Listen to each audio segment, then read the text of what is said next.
What a horror. What a stench from hell. Boy, they're using black people as target practice. Look at it. All of them need to be put, the dog need to be shot in the head, and the police need to be put in the, this is disgraceful. Look at this here. Just like it was 100 years ago. Malcolm X was right.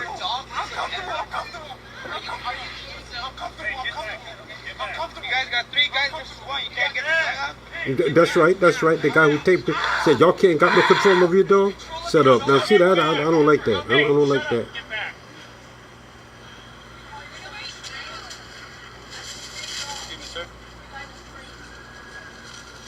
You know, this is a quick video. This is really disturbing. It's been shared.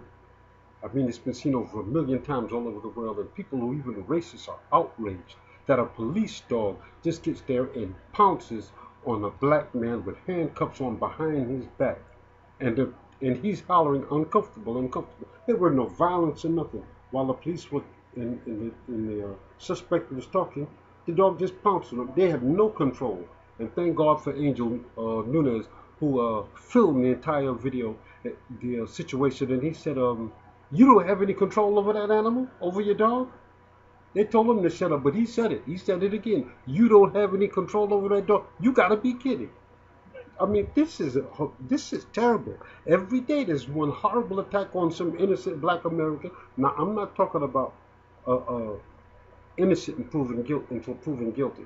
That's what I'm saying. But I'm not talking about gangsters and all this. But it didn't say this guy was violent or anything. It didn't give a chance what he said. But he was standing there holding a conversation with the police officer with his hand cuffed behind his back. That's the situation. And the dog just jumped on him. Instead of the cops trying to help, you should read what the Root said. They tried the old, he was handcuffed, what they call the old, what they call it, Bill Noonan of the old Birmingham technique.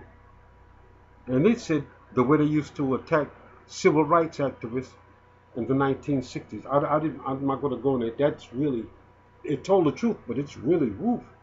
Yay for the Root. Okay.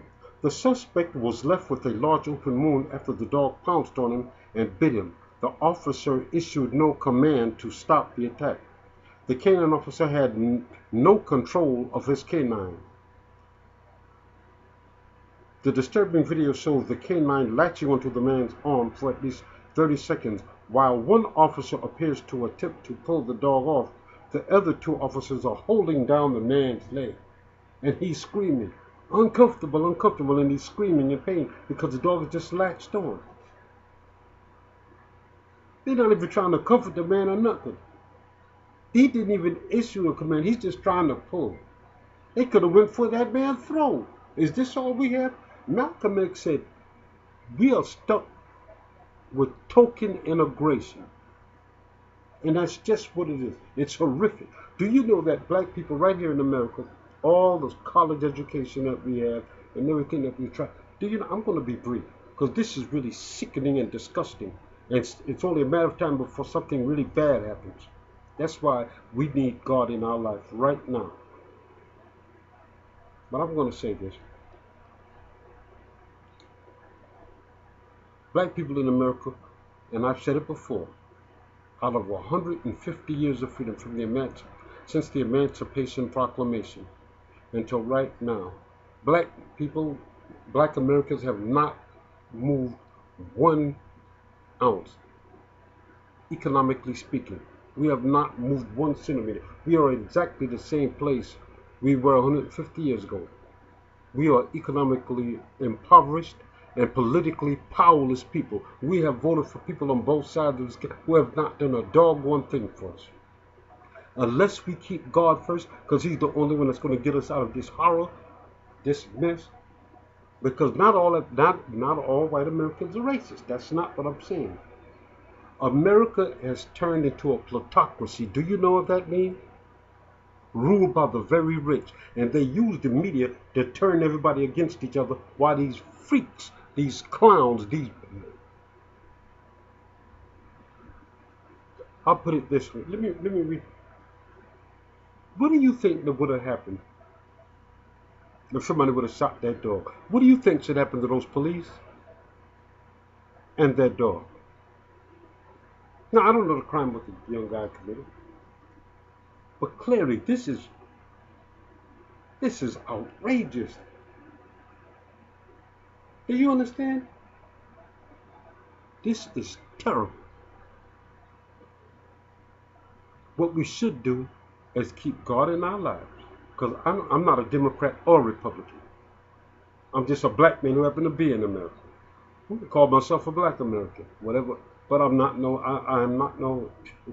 I am not a Democrat or a Republican. Because most politicians, regardless of whatever party they belong to, are as full of crap as a constipated elephant. They are nothing but liars, and they're in the pockets of big business and special interest groups. Look at the average American. I've seen just, I've got in that tractor trailer, and I've seen just as many poor people, poor whites, Spanish, and just as many blacks. Do you know that black and white smoke about reefer the same? I'm talking about per person. Do you know that? Do you know only 1 out of every 10 black people use drugs? But you let this doggone media tell you everybody the drug. Nobody in my family does that. My family, my mother and father was always together in the house. I grew up in a two-parent household. Most of all of my family did. My two grandparents was always together. All of my aunts and uncles were always together. So you got to get that Bill O'Reilly crap out of your head. Later, I'm going to tell you something. I'm reading a book by Dr. Claude Anderson, who was a black leading economist under former President Jimmy Carter. And it's called Black Labor, White Wealth. But folks, we are in a world of trouble. These police attacks are getting more rampant. Now, I'm not talking about those who deserve it. Look at it, Philando Castile, Sandra Bland, and so many others. Poor Trayvon Martin, and so many. Tamar Rice, a child with a toy gun. And these cops are murdering people, and not only black, whites, and they're getting away with it. No accountability at all. This has to stop. Let's put God first, repent of our sins, unite. We have to unite. Watch that film, y'all. Tell me what you think. I'll start to go into it in depth, but this is just something quick. We can do it if we put God first, black folks. We can do it by the grace of God. God bless.